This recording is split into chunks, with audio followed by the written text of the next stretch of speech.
Hello, I'm Sebastian Reese. I am an instructor here at IHE, our Edmonton site. I started in heavy equipment at a very young age. My family, we had one of the largest family-run construction companies in southwestern Ontario. I was 7 years old when I did my first trenching job, digging in electrical utilities. I would love to pass on the knowledge and everything I learned over so many years. You see people start from nothing, no experience, potentially never even run a riding lawnmower, to being able to load a truck with a loader or be able to dig a beautiful trench with an excavator.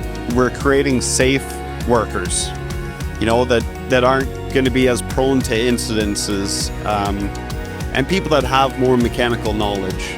Somebody that if you send them out to pre-trip that machine, you know that they're going to do it and they're going to do it properly.